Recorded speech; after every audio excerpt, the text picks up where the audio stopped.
Pilot. That was my mission in life, was to be a test pilot. And it was the early 90s, and there were a lot of cutbacks in the military. So unfortunately, the way the military works, as probably many of you know, it's kind of like an up and down cycle. And so my slot got cut, so I was devastated. But didn't let that ruin my life. I decided I'm still going to be a pilot, and I became a civilian pilot and flew for United Airlines. I've been flying for about 25 years. Along the way, I couldn't sit still, and I was always kind of like, Ben, probably fiddling with something on the side. You tried to start a business, you said, while you were active duty. Same type of deal, I was doing this or that. Eventually got into healthcare somehow. So how did I do that? So, you know, I'm telling you the story because entrepreneurship is a journey. And in that journey, there's twists and turns and roller coaster ups and downs. And it doesn't matter what your background is. And I want to hear more about you because you sound like you have all these ideas that come from your passions or your past experiences, and that's really where it all comes. So how did I get into healthcare? In the airlines, I became an instructor. And one of the things they do in military flying, as well as commercial flying, is they teach pilots how to properly manage the cockpit. We're not talking about what button to push and you know, how to fly the airplane. We're talking about how to communicate with the other pilot, the other crew members, whether it's a gunner or whether it's a navigator or what have you. But how do you communicate and how do you run this this airplane so that it's as safe as possible outcome?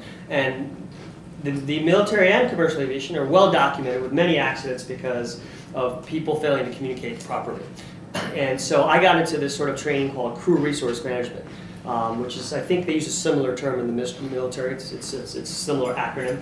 And so I was teaching this stuff, and somehow I had the idea that, God, this would be great in healthcare because doctors and nurses and doctors just don't communicate. And wouldn't we have better outcomes if we were able to communicate better? So I wasn't the only one, of course, thinking of this idea. If you have a good idea and you think it's really unique, go to Google and you'll find out that you're really not that unique.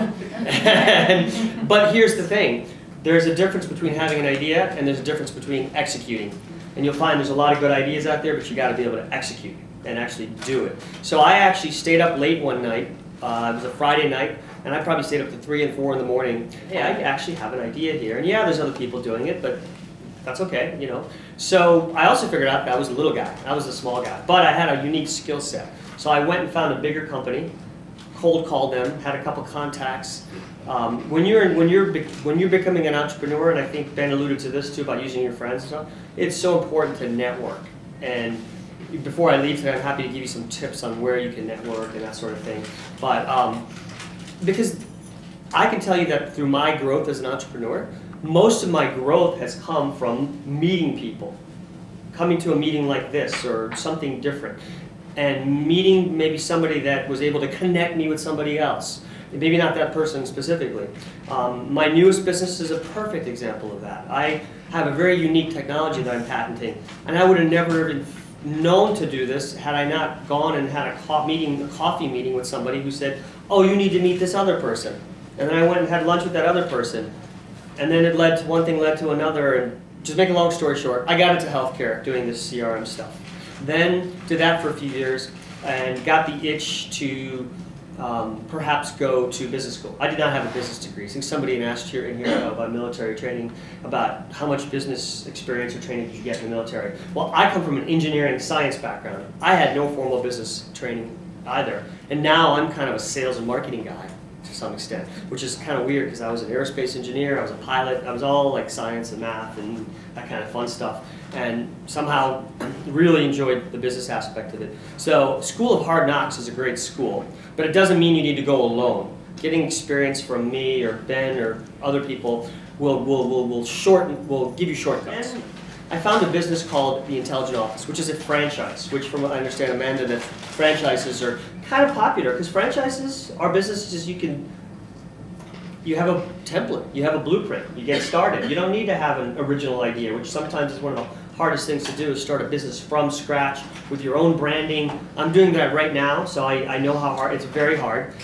Getting the word out. He said nobody looked at his website for 2 years. That's kind of normal, actually, for a lot of businesses. But if you have a franchise and you get into a good franchise, hopefully you get traction immediately because it's a brand name. So I like to use, of course, McDonald's, which you have right down the road here, as a perfect example of a franchise that You cook the fries the same way, you make the burgers the same way, you serve the customers the same way, and that's replicable over and over and over and over and over again. So I got into a business called Intelligent Office, which is a business that helps other businesses. Why did I do that? I was passionate, really passionate, because I saw that in America, 80 to 85% of small businesses, or sorry, jobs are created by small business. So you hear Obama or whatever saying this stuff like over and over and over again, and a lot of that's policy stuff, right? I really wanted to be on the ground saying, hey, how can I help other businesses? So I got into this business that helps support other businesses. Been running for 8 years now, grew it to 4 locations, sold 1, still have 3. I have a partner that runs it, so I'm able to be ADD entrepreneur and go out do other things as well. And I have that. Along the way, started another business, which right in the middle of the recession, folded up. So I have a share of, I had to close that one down because it just didn't look like it was going to gain traction. But again, it's one of those things that you learn. I learned that, hey, maybe wrong place, wrong time, cut my losses and move on. And then I started another organization with 2 other guys, and we ran that for a couple of years and sold that. So now my newest business is a technology business. It's called My Staff Now. I'll give you guys all my business card, and I'm going to give you my business card for several reasons. One, feel free to contact me. You have a passion and a different way of doing it. You can be very, very successful. I did everything. I opened the place. I was like the superintendent. I'd show up at 6 in the morning and talk to the superintendents. When we opened, I sold, and I wasn't a sales guy. I sold, realized that, hey, I can sell. I built confidence. I did the marketing. I did all the back-end operation stuff. I did my books. After about 3 months, I started losing hair. I mean, this is crazy, But luckily at that point, I'd also planned properly. That's another thing. Planning is so important. I planned to have enough money that you need in the lifeblood of business to make sure I could hire somebody to help me with sales, and I was able to do that, and that made all the difference. I realized that I need to focus on what I do best and get other people to do things that perhaps I don't have time for, or I'm just not that good at. Peer-to-peer boards. So you guys, somebody in here said, hey, this room is great, would you? I make a point to be part of a peer-to-peer board. So, that might be something that through 100 Entrepreneurs or what have you, that, you're able to do that. And the board could be something as informal as this, where it's a bunch of people that just say, hey, we've been coming to these meetings, we're thinking about starting a business. Maybe there's a subset of us that want to get together on our own for lunch or something and talk about what each other is doing and help each other out.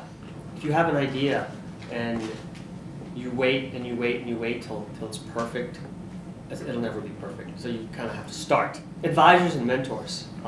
That is huge. If you find somebody that you sort of feel like you kind of click with, or personality-wise, or feel like they can help you and they're willing to put a little bit of time into it, that will shorten your journey quite a bit. In a franchise business, typically, why you buy a franchise or why you should consider looking at a franchise is that they have a system. And that system is already in place and it's already proven. The best ones I can think of are Subway and McDonald's, right? I mean, you go there and there's the Subway line and there's this, and Chipotle is another one, although that's not a franchise, but it's a system.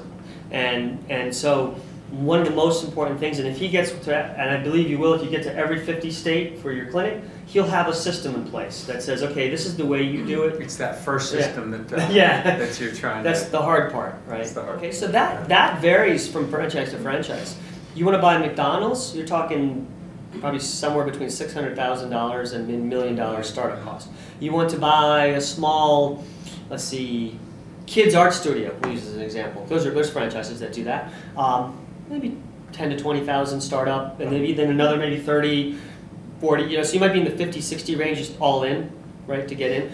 Because what you do typically is you pay a franchise fee, and that might be the 10 or 20, but then you have to have startup costs. You have to factor in that you might have to buy supplies, you have to find a space that you can do this, and maybe there's a small lease involved. You may hire somebody, you may not.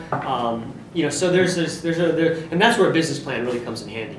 Have the courage. If you do have an idea, have the courage to act and follow through. And if you find an idea that you think you like but you don't like, it's okay to change course. The one thing that you'll see in successful entrepreneurs, I'm sorry, I'll get right to that, is they don't give up necessarily. They might give up an idea. They don't give up in general. Yeah. They go on to another thing. Right? Does that make sense?